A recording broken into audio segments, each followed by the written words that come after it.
Hello, everyone. I'm Chris Flynn, and I'm here with Scott Lang, and we are the Band Dads. Here to bring you a podcast about something that we care very dearly about, which is music education and band. Some of you are here because you want to learn about all things band. Some of you are here because you want to see a train wreck, and the answer is yes to both of those. We don't care why you're here. We're going to answer all the questions. We're going to say the things you're thinking. We're going to debunk all the myths. Yep. This is the Band Dads Podcast. The podcast by and for confused band parents. Nice. You said the tagline. I'm just going to kind of cut right to the chase and ask you about when did you find out, how did you find out that Jaxon was ill? It was actually at a band competition.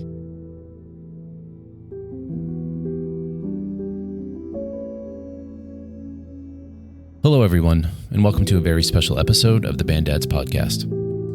This episode means a great deal to us, not just because of the story that we're telling, but because of the extraordinary young man at the heart of it, Jaxon Landfair. Jaxon was, in many ways, a typical teenager. He loved video games, held down a part-time job, and most of all, cherished being a part of his band community. But just a couple of months into his junior year of high school, everything changed, suddenly and without warning. On November 7th, 2018, Jaxon was diagnosed with acute lymphoblastic leukemia. From that moment forward, he met every challenge with grace and determination. He fought. He stayed positive. He reached remission, and when the cancer returned, he faced it again with courage and unwavering spirit. Even as he faced the unthinkable, Jaxon remained selfless. In his darkest days, he became a light for others. His words, his actions, and his presence left a lasting legacy, a legacy of service, of hope, and of love for people he had never even met. On September 9th, 2019, after enduring the trials of chemo, cancer, and time, Jaxon's body could fight no more. He passed peacefully, surrounded by love. And while it's true that Jaxon's story ends far too soon, just 17 years old, the heart of this story is not about loss. It's about inspiration. It's about perspective. It's about the incredible impact one young person can have on the world just by being himself. Jaxon was the person he was because of the love that surrounded him, beginning with his parents, Jessica and Jay Landfair. In this episode, Scott and I invite Jay and Jessica to tell their son's story.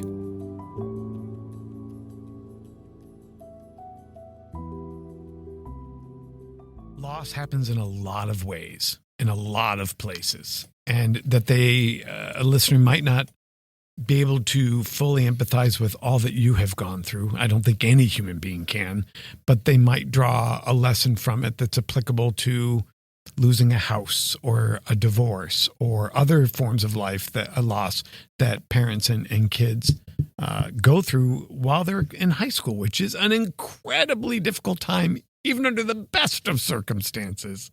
So I guess introduce us to your son. Wow, where do we start? First of all, thanks for inviting us here. I don't think we've ever passed up an opportunity to talk about Jaxon and Jaxon's story. And band was especially, I guess, a huge part of Jaxon's life. And at that time, it was a big part of our life also. So you were a band dad. You're one of us. Yes. I didn't engage on the level that I would have liked to have because I was traveling a lot. Yeah, so the time commitment, I know for you guys is huge. We have some very good friends that are band parents on the other side of the city. And once band camp starts for the year, they pretty much are off the calendar, through November, right? And then it's the holidays. So yeah, we'll see you January 1st. Yeah. Right. So we pretty much know where they're going to be on Friday nights and such. Yes. So, yes. But I was thinking about this, and I was thinking about you guys and band parents in general just the other day. And I was like, it's such a huge opportunity for parents to get involved in what's going on in their kids' lives because, a lot of sports and everything like that, you're just a spectator, but you guys get to be involved on a daily basis. Yep. So that's true. That builds relationships, and I think it's something your kids will never forget. So hopefully in a good way. Right. Hopefully we're appreciative. They're at that age now where maybe they don't fully appreciate us, right? What do you think? Are you fully appreciative? Did Jaxon talk to you in the hallways at band events? Because my kid won't say a word to me. He looks at me like I'm a complete stranger. He literally goes right by me, not even side eye. He will not acknowledge the fact that I exist. Did Jaxon acknowledge that you existed? Not really during band. It was like he was a soldier. He was in there and he was very committed and serious. And What was his instrument? he played in marching band. He did the baritone, but he played trombone. But they don't march with trombones, so in marching band he played baritone.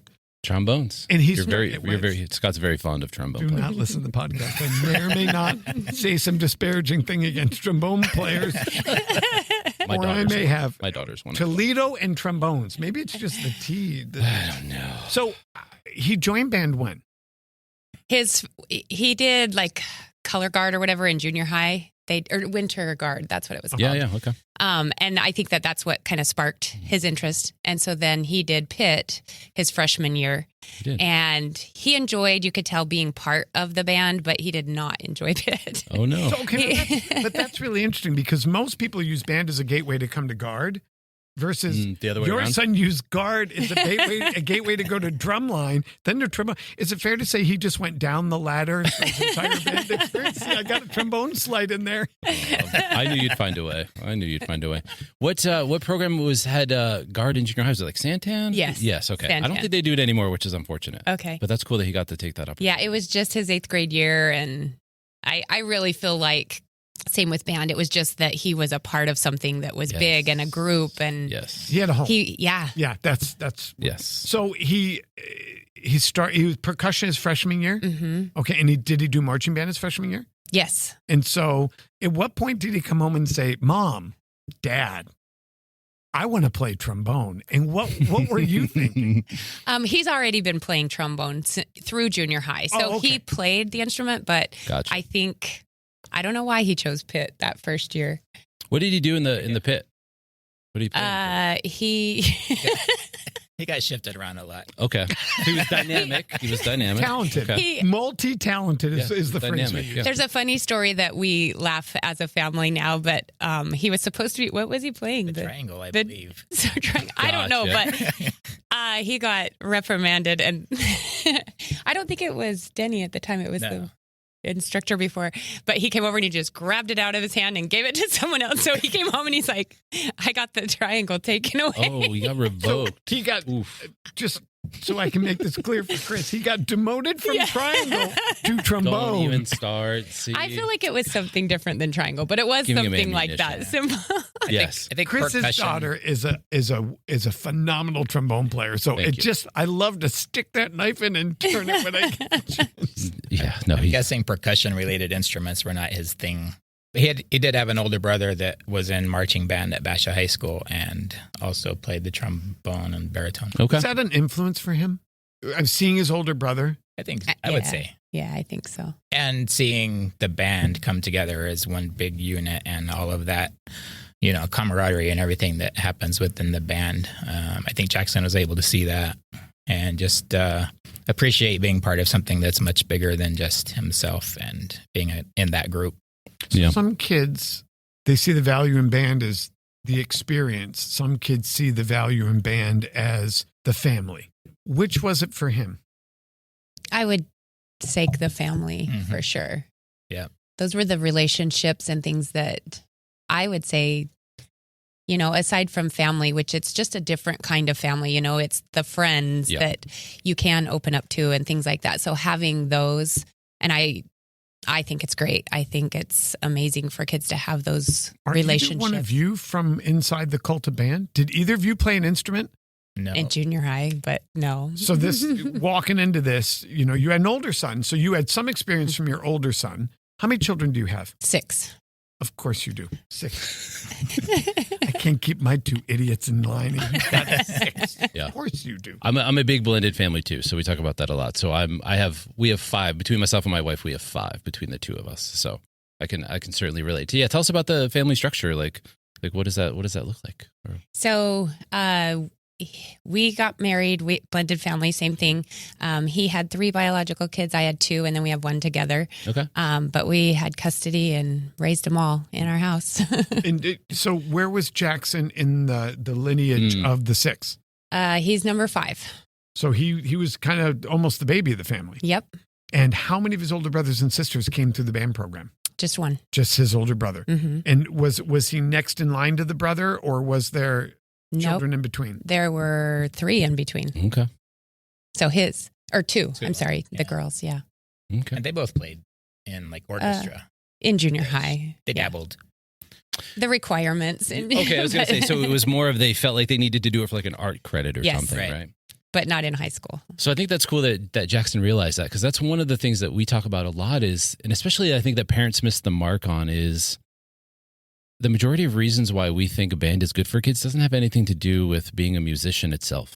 Again, the lessons that they learn going through that process are true lessons that carry much past when that season ends, right? What did you call marching band? What'd you call the music curriculum in schools? It's the most useless curriculum in all of most school. useless curriculum in school. We have a podcast about wanting to have kids in band. And this guy says it's the most useless curriculum. Let's be honest. There aren't a lot of 55-year-olds marching around in their dinkles up and down the grocery store, Chris. There is not. I mean, let's call it for what it is. There is son. not. So once he finally talked through the point he was trying to make, which is, he had a pretty valid point, which is, this fall, whatever music my daughter learns, when that season's over, that's it. She'll never play it again. Play it ever again. Useless. They spend months and months and months learning, refining this one thing that they will absolutely never use again in their entire life. But I guess that's not the point, right? The point is the bigger lesson. It's the teamwork, right? It's the grit of seeing it through. It's the determination. It's literally all of the things that come together in marching band. So She will remember that. Yes. She will remember how she felt. She'll remember the... Yes. 100. I always Yeah. say, and he likes to pick up the negative because Chris is kind of a Debbie Downer. If you've not listened to our podcast, it's the most useless curriculum in the school, but it's the most important culture in the school. right. Like no one remembers It's a great way to what say they did. Mhm. They remember the how they did it. Well, he gets there eventually. Yeah, eventually he gets to the point and it sounds good, but I have to endure 30 minutes of what are you talking don't get about? there Why are you quickly. saying these things? He likes to torture me. I think that's what it is. But So I'm just going to kind of cut right to the chase and ask you about when did you find out? How did you find out that Jaxon was ill? It was actually at a band competition. They were there, and he had a hard time loading back into the truck. He just had no energy, and he had a headache. And so I think you had to go get him. I did have to go pick him up. He was lightheaded and kind of fainty and all of that kind of stuff. So I got a call from one of the band parents and said, Jackson's not feeling well or whatever. So I came and picked him up at Hamilton is where they were having that competition. Gotcha. So, anyway, so we thought it was just a really bad headache or something like that. Yeah, a rough day to competition. They're out in the sun. They're Sure. marching. Probably Right. didn't eat real well. Dehydrated. Yeah, all those absolutely. things. Yeah. So, and it was on like a Saturday or Sunday. So Monday we're at the doctor's office and they check everything and they're just, not literally everything, but they do what they would do. And said, well, how about if he goes home and spends time in a dark room and just rests and that kind of thing, thinking maybe they were treating like a migraine type of thing, even though he wasn't seeing the same symptoms as a migraine. So, and then the doctor said, if he's not feeling better by Wednesday, we better, call him or something like that. So I don't know where you want to pick up, but Wednesday he wasn't feeling well. And at that point I was out of town. So Jessica took him, I guess, called him and he said, well, the quickest way to get blood work done is to go to the emergency room. Mm-hmm. So they did that. And Yeah. at that point, did you have any inkling that something bigger was at play? No, they had thought maybe he had meningitis, but they took that test. And when we called on Wednesday, they said that was negative also. So no, we didn't know nearly. Not at all. That wouldn't have even been in my mind, anything serious, I guess. So you went to the hospital. Yeah, we went to Mercy Gilbert and they took a blood test and came back immediately.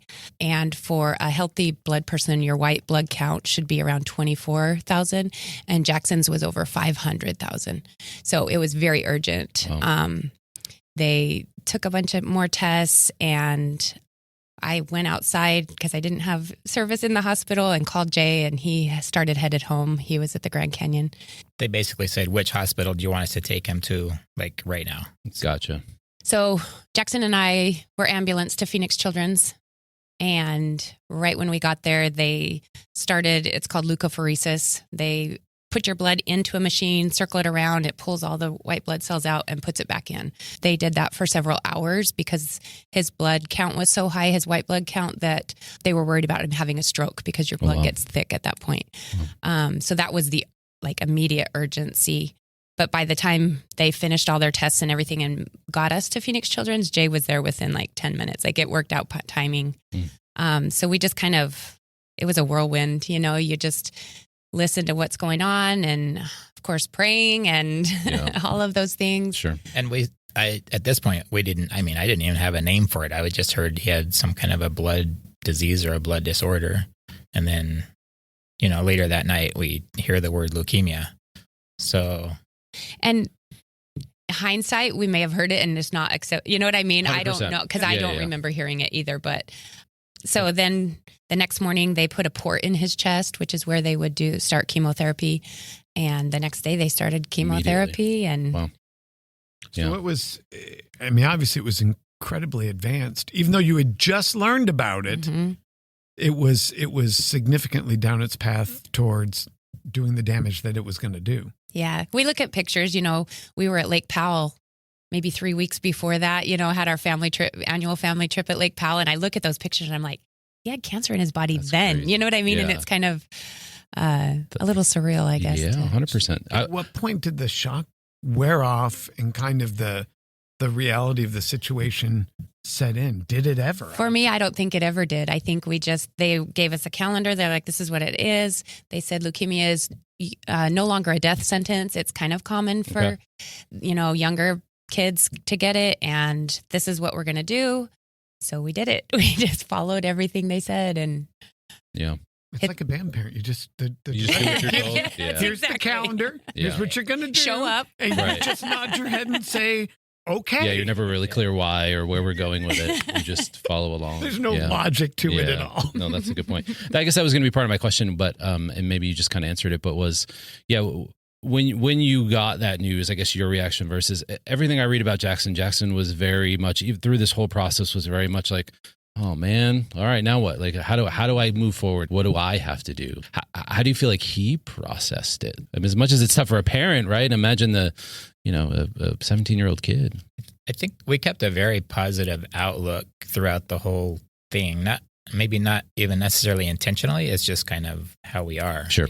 Sure. We're just like, everything is very positive and upbeat. And I think when Jaxon got the word, they were still about to do the ambulance, right? And his only comment was, oh, geez.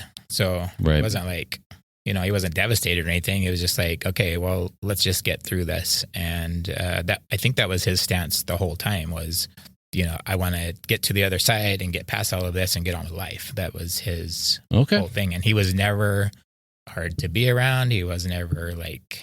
a typical teenager? Yeah, he wasn't hard to be around. Right? Yeah. Chris? He was never openly sad or emotional or anything like that. He was just like really just rolling with everything, and he was upbeat, and...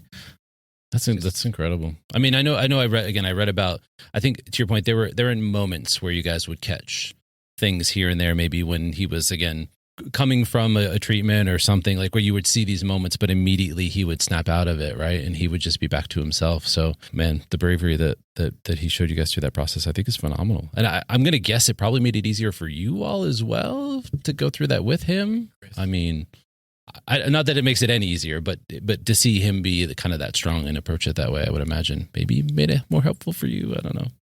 I think that's the case. It's kind of interesting whenever you have a kid that's going through that stuff, how meaningful your time with them becomes. Yeah. All of a sudden you're conscious of what you're doing with your time. Even, not even knowing the outcome, we were just very, I think, intentional with the time that we had, with no idea how the outcome was going to be. We were extremely optimistic, but definitely intentional, I would say. Yeah. okay, you've started the treatment process. At what point did you break the cocoon of silence of okay, the only people who know are us? How did you make that decision? When did you do it? And how did the school, the music, the band community respond? The competition that they were at when when Jay had to go pick him up, it was like the semifinals, because the next week they played in state championships at ASU. And I remember that whole week we were in the hospital and he kept asking the doctors, can I be at my band competition?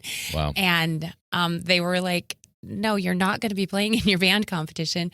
And so then it switched What to, did he say? What did he say when he's in the hospital hooked up to massive machinery and says, Doc, I've got to go. I've got something important to do. How did that play out? Yeah, I think that they were floored. You know, he really obviously was very into it. And he asked several times, like he didn't let it go. So they ultimately did allow him. We went to the band competition. He was not able to play, obviously. Band director 1, doctor 0. Just so they took you're us not wrong. You're not wrong. through like an entrance where no people were and let us sit up because he was very immune compromised, obviously. So yeah, we watched the state competition. That's incredible. Oh man, up on top, and that was one of the highlights. You know, yeah, no, that's because he was super excited. That had to have been just hard for him. Like, I'm sure. Processing, I'm sick, and all of that, and I'm missing one of my favorite things on the planet. It's like, I can't have ice cream and I'm not feeling good. And he couldn't communicate with his teammate. You know what I mean? With all of them. He wasn't allowed to go down with them and talk or anything because he had to stay away from people. There were parents that knew what was going on, band parents. And, we parked in the same parking lot and everything like that. And as you're walking through, you hear those comments and those messages about, we're all family and, once a bear, always a bear and all of those types of things. Right. So, and they were just talking about a kid that was missing the state competition. They didn't know what the outcome would be, but they were very supportive. And that's just another, the kids have great camaraderie in band, but the parents are also a family. Oh, yeah. There's no question. Yeah. I think that's one of the most important things for me in band is knowing that my kid's going to ignore me, but there's 40 other sets of eyes on that kid, doing the right thing, showing up the right time, making sure he eats. I mean, all the little things that are trivial compared to what you're dealing with, but it's still 40 sets of loving eyes that care about your kid. Absolutely. Well, and we truly serve the kids, right? We kind of make that joke all the time. So, Scott's a legacy band person, but the way he found his place within the Basha Band Boosters was feed the bears and scooping mashed potatoes initially, right? And at band camp, what was I doing? He was cleaning tables. And feeding the bears. I fed the bears several times. That's my favorite thing to do. I get to be around the kids. It's even fun to say. Yeah, there you go. So again, he travels the country doing workshops with very big bands, but when we hit Basha, he's serving food, right? We serve the kids. That's part of what we do. 100%. Yeah, that's kind of the main point. So Jackson's attitude and the way he approached things, I think that one of the things that I found really profound was I'm sure the people that have interactions with kids in those situations at PCH and they deal with this stuff a lot, right? Not that they get used to it, but I'm sure they deal with these situations all the time. However, Jaxon had enough impact on the staff there that they literally started a saying, right? Find the good as Jaxon would. Again, what did the experience mean to the staff, I guess, or how did he have an impact even on the staff at the hospital that became something that I don't know, a motto amongst the staff? Yeah, I feel like the staff and even some nurses and stuff that weren't ours came into our room often. We always had music playing. We were always, or Jay was playing guitar or the kids were playing.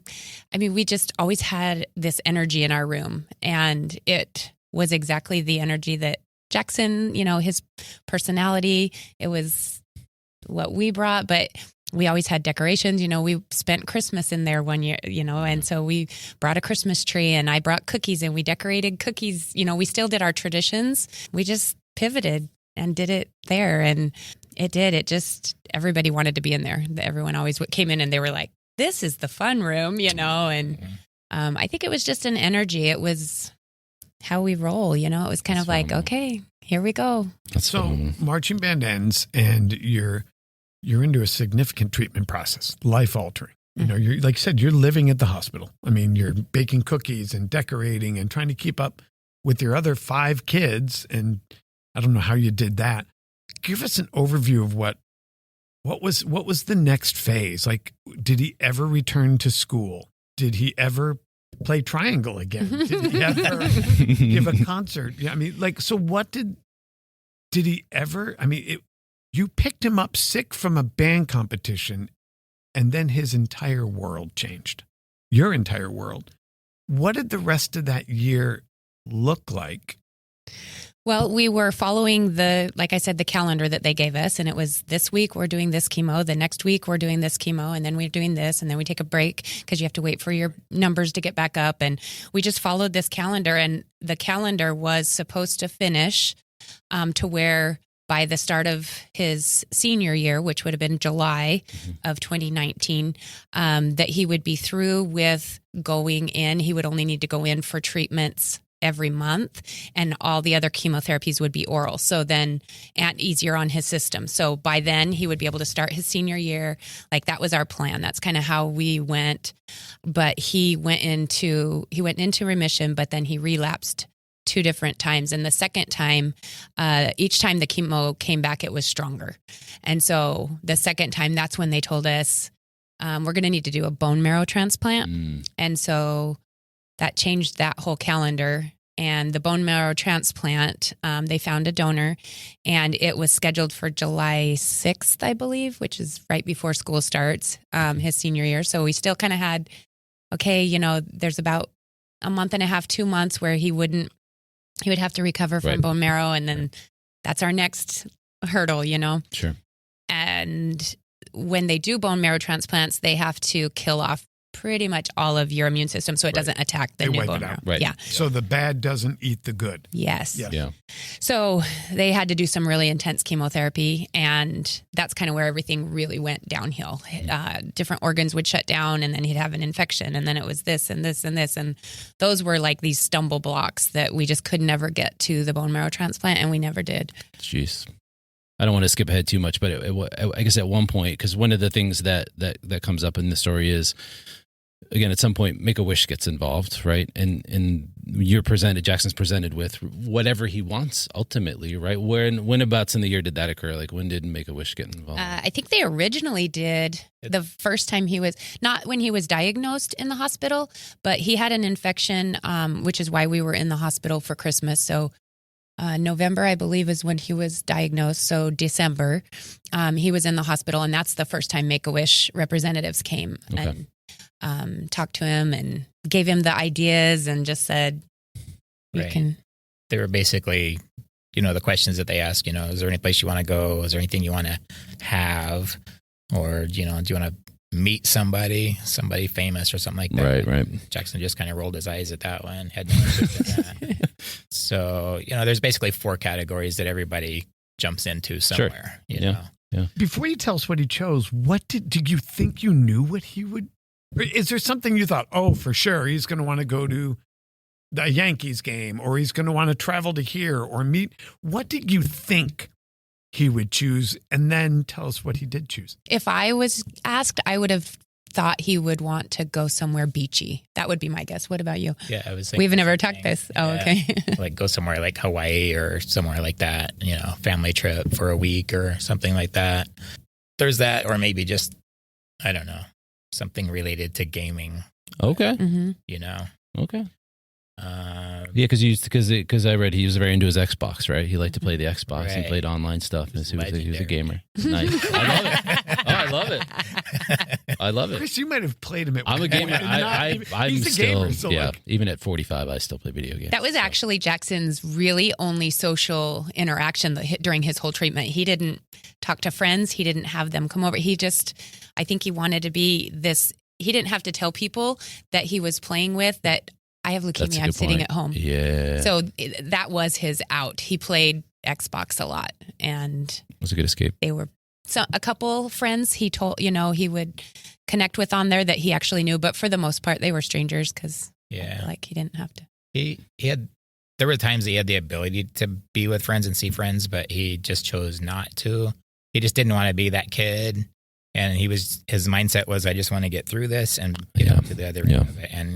And he didn't want to keep hearing, how are you doing? How are you feeling? What's this whole cancer life thing? He didn't want to talk about that. And, it's reasonable to think whenever you're his friend, then that's what you want to talk to him about. Sure. Right. But he very much wasn't interested in that. So he kind of just kept to himself for most of kind of a defense mechanism a little bit, maybe.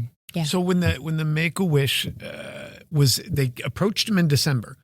Talk to us about when it became more concrete. You said you implied that they came a second time. You said the first visit wasn't probably three. Maybe three. Okay. At least 3 or 4. So probably.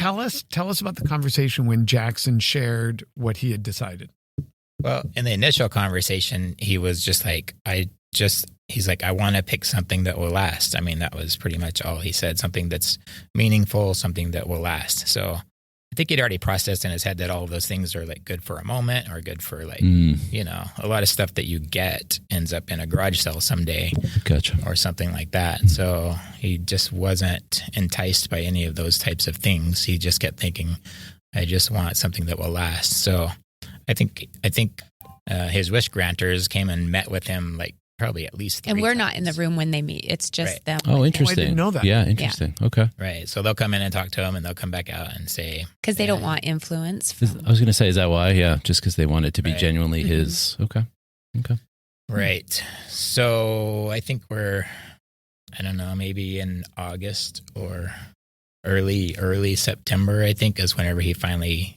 they came and visited him again and he told them what he wanted. And then they came out of the room and they were just kind of in shock. They were kind of floored.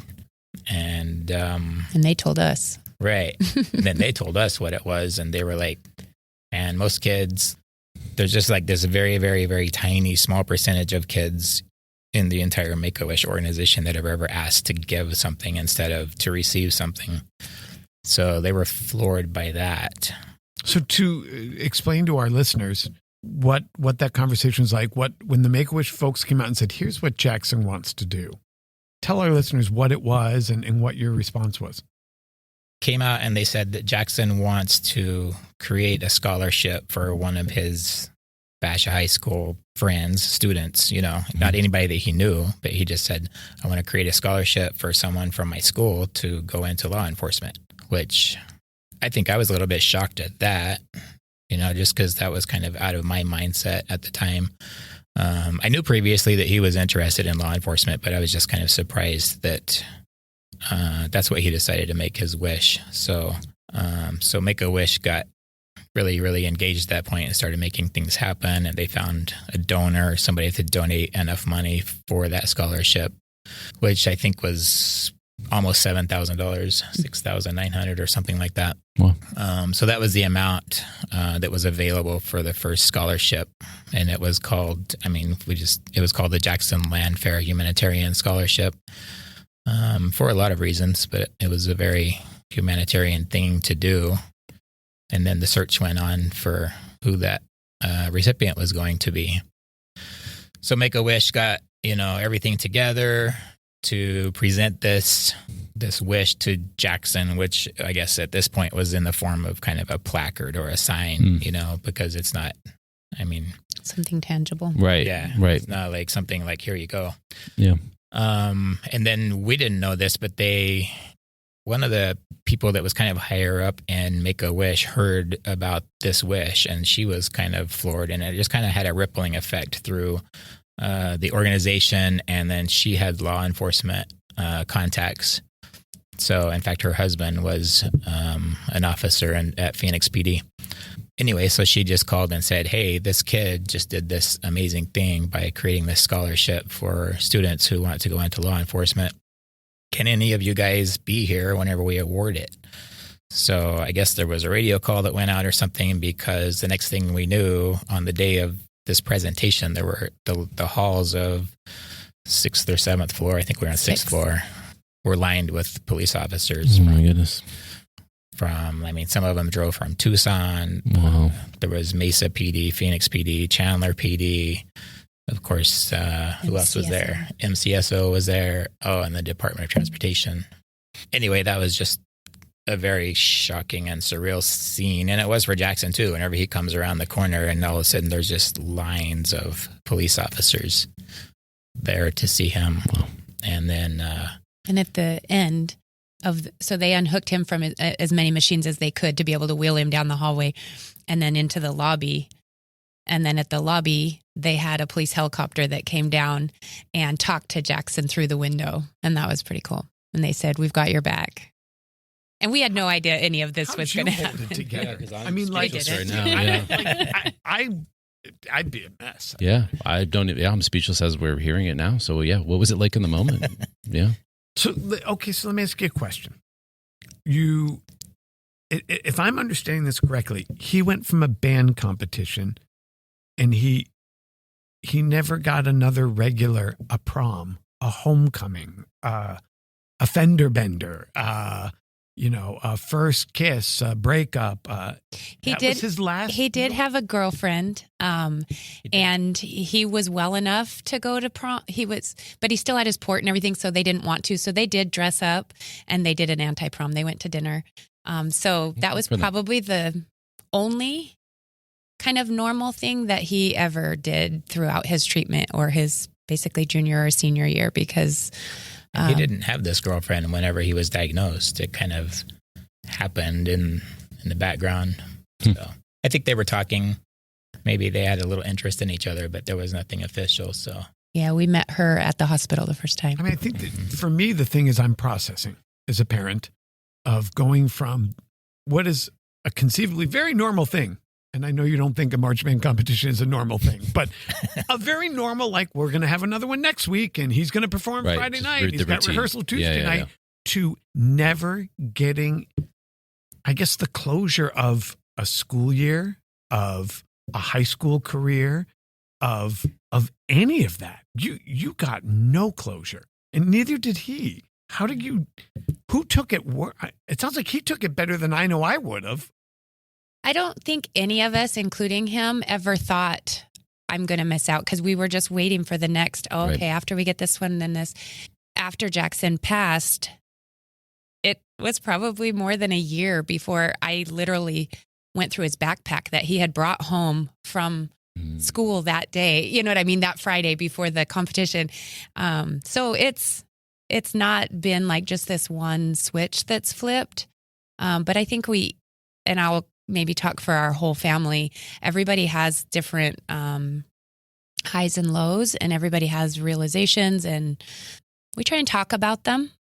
I think that makes a big difference. Giving us a high. Would you share one with us? Yeah. So on Jaxon's birthday every year, our family all gets together. We have all the older kids are either married or, and everybody comes home, and we cook lasagna, which is Jaxon's favorite meal. Nice. And we have done I'll do different things this last year. I had everybody just put little strips in a jar of like thoughts, funny things, sad things, anything about Jaxon. And then during the meal, we read them. So that's awesome. Making the best out of a day that could be really hard. It is really hard also, but no question. For sure. No question. But it sounds like, I guess to the point though, when Scott's mentioning those things that didn't happen, it feels like those things weren't really relevant anyway, right? They never really, the thought didn't cross your mind because it wasn't important anymore, right? Those things didn't necessarily matter. It was, how do we get them better?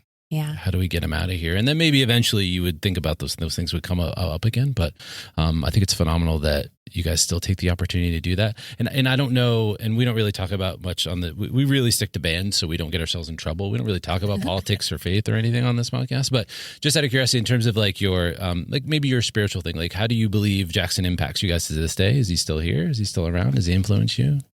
I would say definitely Jaxon's spirit is still around. Things happen that remind us of him, and things, funny things happen, all of that kind of stuff. Yeah. So. Just things you can't explain, right? Things that just. And we talk to him. We're like, thanks, Jaxon. Yes. Or I don't know how that works out with, the hereafter, but does anybody? Does anybody know what's out there after? No, it's just funny because I'm one of those people that again I don't know what I believe and what I don't believe, but I've had some experiences at this point in my life. To your point, I just can't explain them, and it just makes sense. That's my father-in-law. I know he's not physically here, but that's him. Yeah. He's doing that. Like he's responsible for that. So very timely. One of the main kind of principles or takeaways I think when people read about Jaxon's story is the three things, and we're kind of I guess at that point where the three things come about. So I don't know if you want to share. From what I read, where this came from originally, the post, was it written by you, Jay? Was it in your voice, the blog? Okay. So I don't know if you mind just kind of sharing it then in your voice, how this three things came about, or what Jaxon's three things are. I guess several times Jaxon was he was in and out of the hospital quite a bit, but he did spend a significant amount of time in the hospital at times and dealing with different things. And he would come back to the room sometimes intubated, which I think is a terrible thing to do.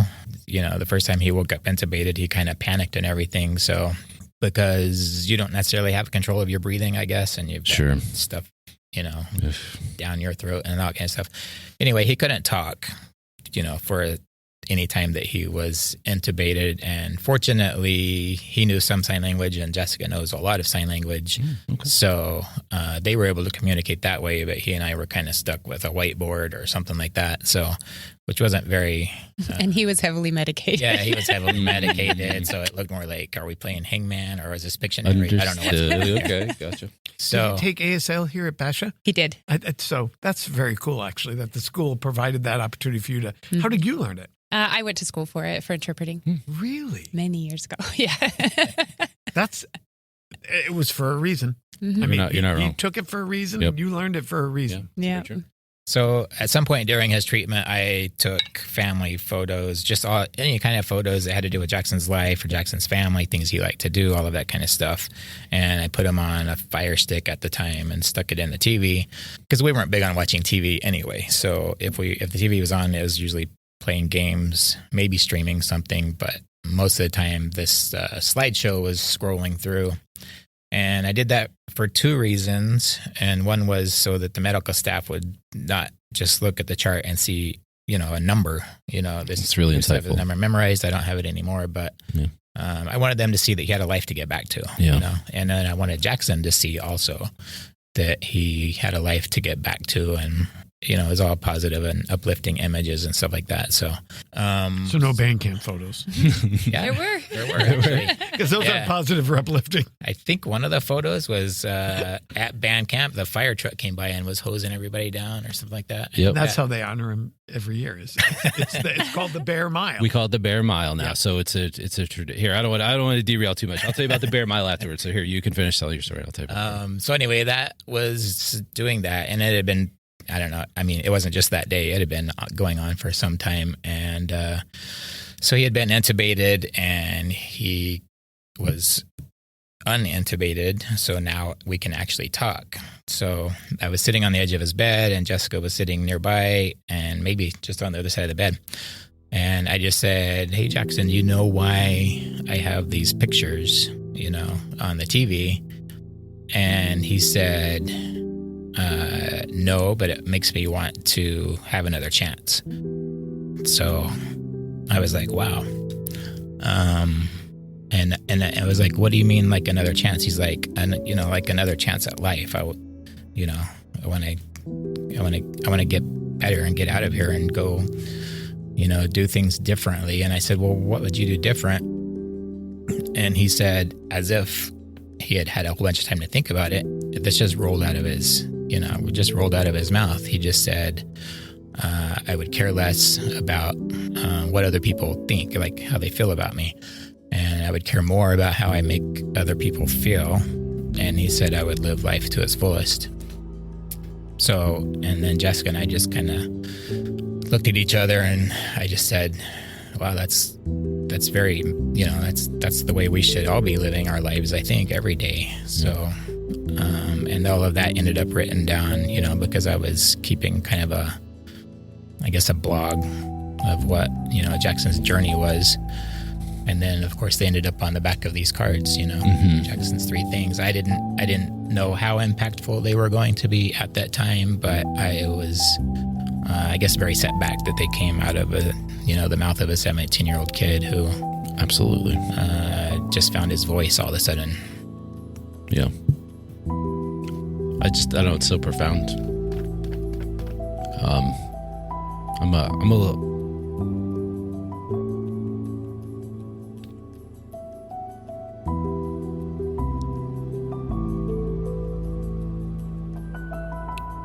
Six years later, what has changed? Like, I would have to think with any gap of time, different, not only waves of emotion, but different memories and different thought processes, of how your perspective, I guess. So 6 years later, what's different than when he was sick? I will say immediately your perspective and what's important. And that happened immediately when even through his treatment. I remember going to the grocery store. You come out of in the hospital all the time and going to the grocery store and seeing a mom yell at her kid. And I was just like, it doesn't matter, and just perspective. Priorities, there's not a whole lot that matters. People, feelings, relationships. And I feel like our entire family has shifted that way. And it's a lot happier place to live from, that's for sure. How, and you can choose not to share, but most people on this, listening to this, don't know, more than 80% of couples who lose a child don't make it. How'd you two do it? How are you sitting here together, able to form coherent sentences about such a tragic and profound loss? That's a good question. Right. I think a lot of it was that we were forced, not unwillingly, but we were brought together to, something tragic happens. I'm talking about even through the diagnosis and the treatment, all of that kind of stuff. We were compressed into a space of dealing with the issues, and we had no choice but to work together. We weren't resistant to it at all, but it really, I think, pushed us more together than dividing us apart. And that goes to kind of our whole family, the other kids, the older kids, and even the younger one. Everybody stuck together. We were just one big team. The kids wanted to come back to the house and just sit with us. Yeah. Right. So then after Jaxon passed, I don't know if this is a spoiler alert or not, but basically after Jaxon was presented with his wish, we were sitting on the bed with him that night, and I just said, hey, Jaxon, the family has talked, and we want to continue this wish like every year. And at that point, it was one scholarship per year kind of a thing. And I just said, I don't know how we're going to do it, but we'll raise money and just continue doing this wish every year, which he thought was a good idea too. And then, of course, after he passed, we still had that goal, that we had committed to. So I think instead of mourning, it was very therapeutic, at least for me, maybe for Jessica also, but we just went full into continuing that wish and continuing Jaxon's legacy, and doing things like this is amazing for us to, I guess, process all of it. Yeah. I mean, it's been some years since then, but it's not really any less, I guess, emotional necessarily. We've gotten pretty good at talking about it, but so that's kind of where we dumped all of our energy, was into building this foundation and doing these scholarships, and I guess just keeping Jaxon's legacy and his story alive as long as possible. So circling back to what Chris was talking about, did you know that about the bear? I mean, explain, Chris, because you were at the camp. Oh, yeah, I forgot that I was talking about that. But yeah, so on the same day, maybe you guys know this already, but the Bear Mile is a tradition that's handed down year after year after year. And really at this point, it's only the new members that aren't in on it. So the idea of the Bear Mile has been It's been a legacy that's shared all types of things, but the idea is they have to run a mile. They have to do it within a certain amount of time. But the stories that have spouted off of that are things like Miles Denny in a bear costume chasing them, and then if he catches them, they have to run it again. Or I don't know. There's just really big build up to it, kind of being this big scary thing. This and big. It's the last physical thing they do at camp. So it's how they close out the final day of. Yeah, it's like on the Saturday of that first week, correct? So anyway, so the legacy builds and builds and builds, and because it is a protected legacy, I won't completely spoil how it ends. However, I will say, do you think freshmen in high school are listening to our podcast, in Chris? case they are, really believe Scott, that I honor our program and its traditions, and I don't want to be the one. If you want to do it, you can do it. Delusion. You can do it. But anyway, but what happens at the end of that? What happens after that? Again, and this is all on Jaxon Landfair Day as well, is the fire truck comes. So the same day that the fire truck comes, that the kids get to run around and celebrate the kind of the end of the hard work that they've done all week is on the same day that they celebrate and recognize Jaxon as well. So it's all kind of done at the same time. So Gilbert, for parents who don't know, the fire truck just doesn't come. They put the hook and ladder up. Yes. And they treat the kids like they're a 4-alarm fire. And it's 115 degrees out. And I will tell you, the first year I went, that field was flooded. I mean, they spared no water droplets. I mean, they doused those kids for 25 minutes. Yes. And it's a hot mess. It's a muddy bog, and they're sweaty kids. And it's a great way to end the camp. And every year, the group of seniors that year, they come together and they kind of form a circle and they do the motto. They do the Basha Regiment, motto, and they cheer together and they take pictures. And it really is kind of this culmination of band camp. It's seen as this culmination. So all these things are celebrated at the same time. And again, like I said, because we have this crossover, that's why I thought it was really important that we bring you guys in to get to talk about. Because the kids wear orange that day in honor of Jaxon. Yes. And Miles tells the story. So the first responders, to Jackson's lifelong wish, along with band camp, along with a celebration that he's remembered and celebrated every year as a part of the Bear Regiment. Yeah. So we wanted his story to be told. So not a spoiler per se, but a good segue into, so now talk about the Jaxon Foundation. Tell us what work is being done today, and I read how do 17 people find you? Yeah, absolutely. How if someone wants to get in touch with you, they want to learn more about Jaxon and his story and his foundation, how would they do that? Well, first of all, back to the fire truck scene. I'm pretty sure Jaxon had a story about that. Yeah, I'll do it real quick. Please. So one of the photos that we had in his slideshow and everything, and it was him at band camp, and everyone was like in the middle and they were getting sprayed, and he was kind of out to the side and he had his hands on his pants. And so I remember asking him, and I was like, Jaxon, why do you have your hand on your pants? And he had his older brother's hand-me-downs, and he's like, the elastic, his older brother's much larger than he was. Gosh. And he said his pants had fallen all the way down. From being wet? From getting wet. Right. So anyway, That's it was hilarious. Kind of a funny story why we were in the hospital. Right. And as a trombone player, he probably didn't care. I was gonna say, you know what? Most kids probably wouldn't care. They would just get out there anyway. I guess leading into this a little bit, you asked about, how are things looking 5 years later now, or 6 years, wherever time zone we're at. We basically left Jaxon's room untouched for all of this time. So up until like just a couple of weeks ago. Really? Yeah, I finally painted the walls and kind of moved some of his stuff around and everything. And it's still Jaxon's room, but now I have a desk in there.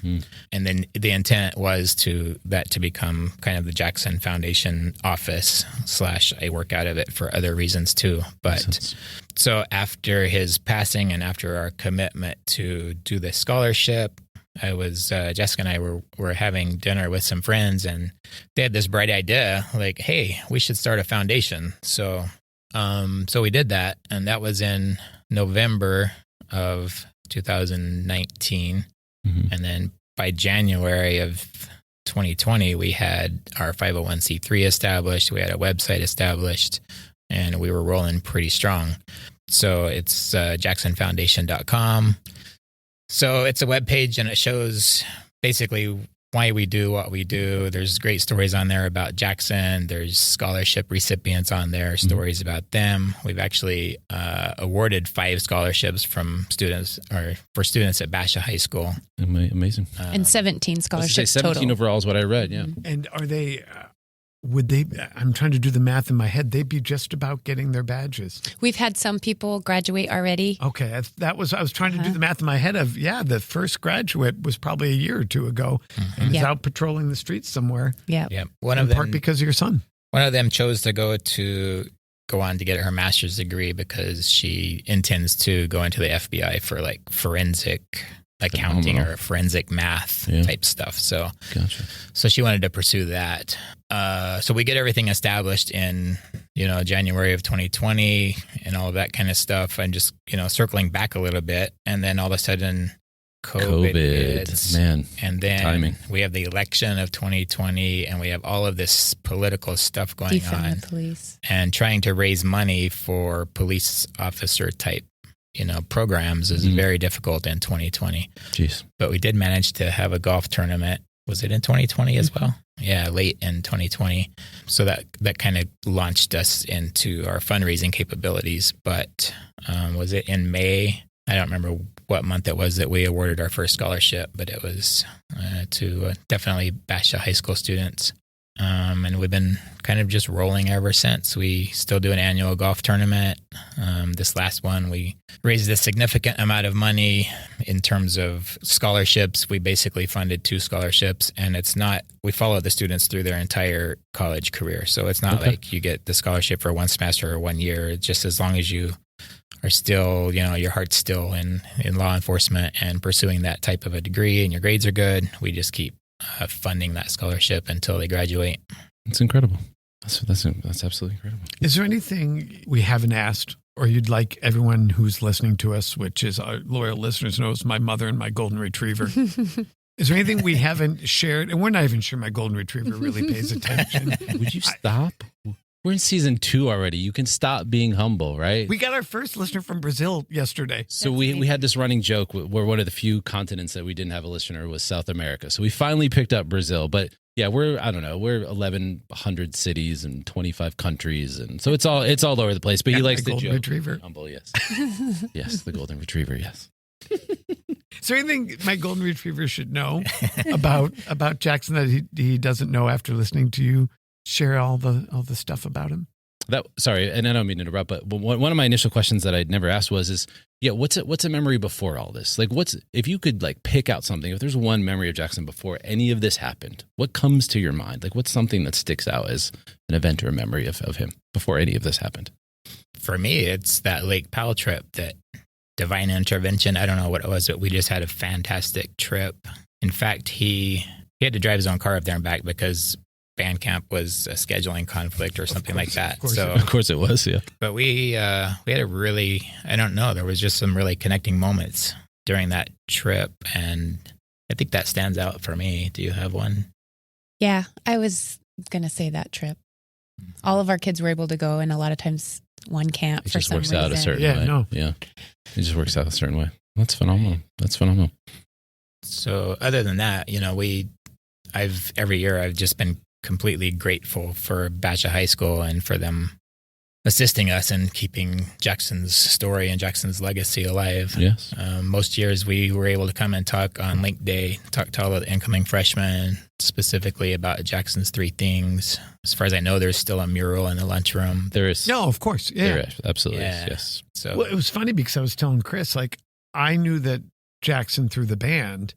I had seen the mural on the wall. I never put the 2 together. It was my wife this morning that said, no, that's the same person, Scott. But I had heard about Jaxon through Bandland, and then I'd been in the cafeteria and seen that a student had passed away, but I didn't know that was Jaxon. Yeah. Yeah, we were just in there for our barbecue. So certainly it's very, very prominent display and rightfully so. And you hope, again, they're teenagers, right? Like some kids may pick up on it, some may not. Well, and even if they don't consciously, everyone reads everything, you know what I mean? So it's putting those, how many hundreds of kids walk through there, both our school and then other schools that come in. And so seeing that he's impacting so many people. And then, you talked about the first people that we've supported through the scholarship are now officers, and how many people in the world do they affect? And so it's it's very impactful to think about the impact and the ripples that are happening from Jaxon's choices, and then from us trying to keep those alive, I guess. And Yeah. sharing. Even down So- to that staff, again, that staff that you guys worked with when he was at PCH. I mean, all those people we probably don't even realize, probably still to this day, have been impacted and changed the way they do things because of that interaction. Every once in a while, we run across a nurse that recognizes us, and they immediately remember Jaxon, Yeah. and they'll come up and hug Jessica, and Yeah. everybody cries, all that stuff. Yeah. I think you guys are phenomenal people. I think there's no question. I think Jaxon was a phenomenal person as a result of the experience he had and the parents that he had, because you guys are exceptional people. And thank you for sharing this story and everything with us. Again, I got a little emotional during the interview as well. So I know how much it means to me just as a bystander. So I really appreciate you guys being here directly to tell the story, because I think people need to hear about it. I think they need to understand who Jaxon was and why this is important. Absolutely. And thank you for having us. Most definitely. The pleasure was definitely ours. Most definitely. And to Scott's point, and I can edit stuff in later, is there anything else you guys think that we missed on or that you'd like to share or anything like that? I will edit, I promise, yes. Yeah, I don't say that every time. There's been a couple times I've edited where you, especially when I'm going after you. You sound mean. I'm going to take that out. You mean you make yourself sound nicer on purpose? I do, yeah. Oh, my God. Don't you wouldn't expect that? Doesn't that sound like the right thing? At the end of season 1, he said he was going to edit me off the podcast. So it wasn't going to be Band Dad. It was going to be Band Dad. That's exactly what happened, by the way. It's a Band Dad. There was some assumption on his part. And, once he went with it, I was like, I'm going to run with this too. It's not he's like, I just followed your lead. I hadn't thought about that. Maybe I should. Well, I don't know. I'm really good taking questions. Then you at least have to do the outro with us. So we say our names and then we say we're the Band Dads. So I'm Scott Lang. Well, what does Jessica to say? She's a band mom, at least. Yeah, you can use you can put in the word mom. Everyone knows moms are better than dads. That's why we do this. And it's because we have inferiority complexes. So I'm Scott Lang, Chris Flynn, Jay Landfair, And Jessica Landfair. and we're the Band Dads. And Mom. Thank you guys so very, very, very, very much.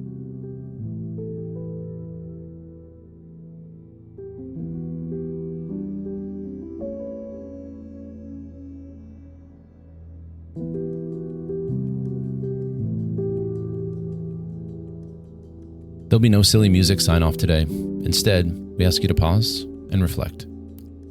Take in Jaxon's story and the love, strength, and courage of his family, not just as something to listen to, but as something to learn from. Let it give you perspective. Let it remind you of what truly matters and what doesn't. Hug your kids. Kids, hug your parents. Be thankful for every moment you get to share with the people that you love. We encourage you to visit jacksonfoundation.org to learn more about the work being done in Jaxon's honor. If their mission speaks to you, reach out. See how you can be a part of continuing the light that Jaxon left behind. If today's episode moved you, or if you'd like to send words of encouragement or love to Jaxon's family, please write us at feedback@banddadspodcast.com. And if you know of another story that deserves to be told, we'd be honored to help share it. That email address again is feedback@banddadspodcast.com. Thank you for spending this time with us. Thank you for supporting this podcast and giving us a platform to tell stories that matter. Thank you for listening.